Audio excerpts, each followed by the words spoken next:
I'm having a hard time understanding how Democrats. Well, no, I can't say that. Democrats are just not getting the truth, and I mean the Democrat that lives, down the street from you. They're just not getting the truth. They're still listening to the mainstream media.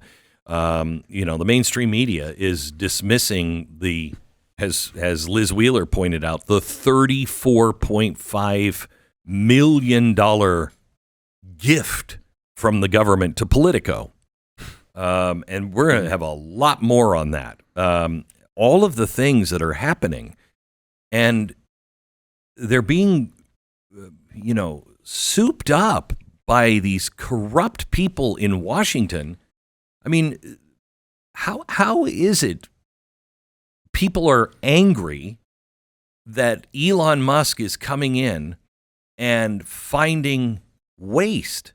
That's something all of us should want, right? Because it's our money. It's our money that's being wasted. And this is the tip of the iceberg. First of all, when we're talking about USAID, what's really important, and I know you understand this if you've listened to me for a long time or you watched any of the shows, I mean, we exposed all of this, oh my gosh, 2010. We started exposing it, but it really came to the fore when we started talking about Ukraine under the first Trump administration, when they blamed him for, corruption with Ukraine and the impeachment. We started looking into what happened in Ukraine, and my gosh, USAID, as we have always told you, is an arm of the CIA. Anything that is too risky to do, that you just don't want to do in the CIA because somebody's paying attention, you do it at USAID, okay? So all the revolutions, all the color revolutions that happen all around the world, they were done by us. The Arab Spring was done by us. We looked at that and we were told, this is just a spontaneous. No, it wasn't. It was USAID. And if you look at, just ask your friends who are Democrats, are you cool to spend $7.9 million to teach Sri Lankan journalists how to avoid binary gendered language? $20 million for a new Sesame Street show in Iraq. Actually, that one you could make a case for, because all of the kids are being, brainwashed into whatever. I don't want to do it, but that one you could make a case for. $4.5 million plus to combat disinformation in Pakistan. $4.5 million? Yeah. I could hire everybody in Pakistan right now just to talk to the sheep. Kyrgyzstan. Sure, whatever. Yes. Okay. You could understand it if it was Tajikistan, but not Kyrgyzstan. Yeah, right. That's just a totally completely different situation. So $1.5 million for art for inclusion of people with disabilities. Mm-hmm. Mm-hmm. $2 million for sex changes and LGBT activism in Guatemala. $6 million to transform digital spaces to reflect feminist democratic principles. I don't even know what those democratic feminist principles are, but transform digital spaces? What? So spaces that don't actually exist? $2.1 million to help the BBC value the diversity of Libyan society. It's not funny, but it sounds it when you hear it this way. I would like a Democrat that's very upset with the closure of USAID to come on and just defend any of this. $2.1 million to help the BBC, which is the British broadcasting company, which is on the the English dole, has money coming out their butt from the king, and we're paying so they value the diversity of Libyan society? I don't even know the diversity of the Libyan society. I don't really care about the diversity of the Libyan society. $10 million worth of USAID-funded meals, which went to an al-Qaeda-linked terrorist group. $25 million for Deloitte to promote green transportation in the country of Georgia.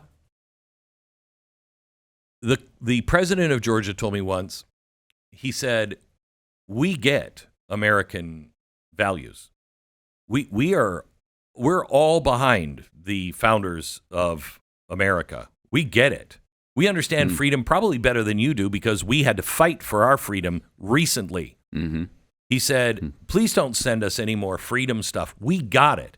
Stop sending us the Marxists and the people who are trying to put us back into that situation. Wow. $6 million for tourism in Egypt. What? Honestly, here's the best thing you can do for tourism. Don't foment, an Arab Spring. That kind of stopped me from going to Egypt, Stop terrorism. That would be a good thing. $2.5 million to promote inclusion in Vietnam. Yeah, I like the next line item, too. $16.8 million for a separate group to promote inclusion in Vietnam. Wait, so there's you can't two groups. Include you the can't two include groups? the two groups. No, you got to have them separate. And one only gets 2.5, and the other one gets $16.8 million. Do you know what $16.8 million would buy in Vietnam? Oh, can you imagine how far the dollar goes? I mean, you can, and this is USAID. This is their whole point. You can have revolutions in some countries with this amount of money. $5 million to EcoHealth Alliance. Oh. One of the key NGOs funding bat virus research in the Wuhan lab. $20 million to a group related to a key player in the Russiagate impeachment hoax. $1.1 million to an Armenian LGBT group. I love how specific this is getting, too, We got an LGBT group in, I think Armenia. $1.2 million to help the African Methodist Episcopal Church Service and Development Agency in Washington, D.C. build a state-of-the-art 440-seat auditorium. It's just so ridiculous. The African Methodist Episcopal Church. Okay, so Methodist Episcopal Church Services and Development Agency in Washington, D.C. to build a state-of-the-art 400. Oh, at least that stayed in the U.S. then, huh? Yeah. Oh, that's good. Creating jobs. Yeah. $1.3 million to Arab and Jewish photographers. I don't. What did we get some good pictures? Oh, these show me some great black and whites. I mean, do we have any great black and whites?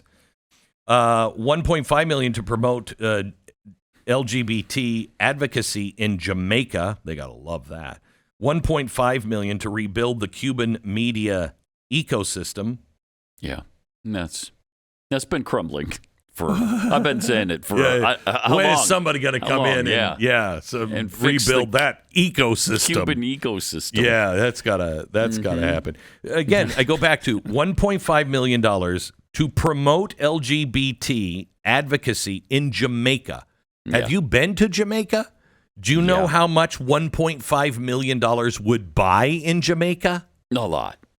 A ton. A lot. 1.5 to rebuild the Cuban media ecosystem. I think you could buy the presidential palace in Cuba for $1.5 million.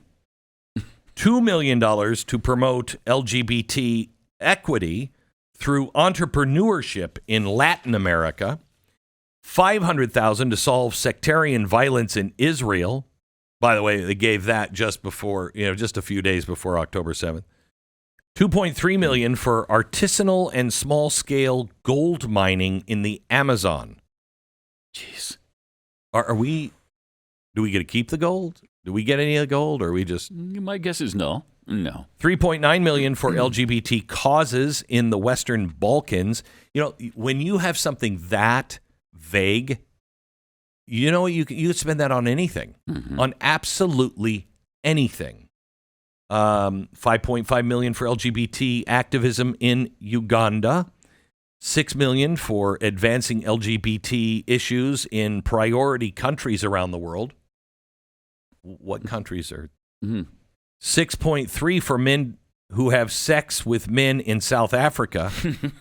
Did we just go out in the public square and say, hey, if you're a guy who's having sex with a guy, can you raise your hand? I got some money for you.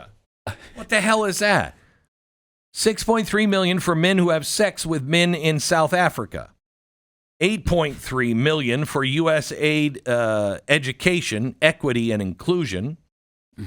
USAID's climate strategy outlined $150 billion whole-of-agency approach to building an equitable world with net zero greenhouse gas emissions. I mean, give that list to your friends and just say, hey, what part of this are you for? Are we just immune to numbers like that now? Yeah, I think we are. Do we hear trillions now so often, so hundreds of billions and trillions now, that maybe when we hear, $20 million for Egypt tourism, maybe it just doesn't affect us anymore. We're like, that's not very much.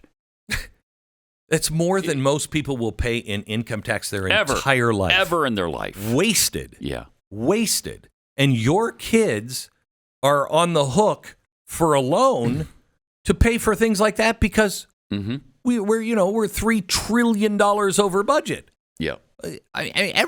Every American, I don't care who you voted for, every American should be pissed off at this. And since when has America been okay with being this dark ops country? We're not fighting communism anymore, okay?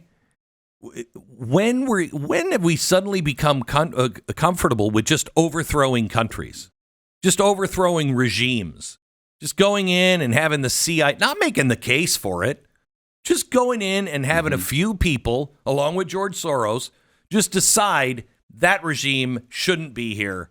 We're going to overthrow it. When did we become cool with all of this? The answer is we didn't. We didn't. The biggest enemy we fight is complacency. It's not the other side. It's not this ideology. It's complacency. All this stuff would be stopped if there were enough people on both sides, all sides, that would stand up and go, what the hell is this? I mean, we can talk about disagreement on the tax policy and everything, but it's got to stop right now. Right now.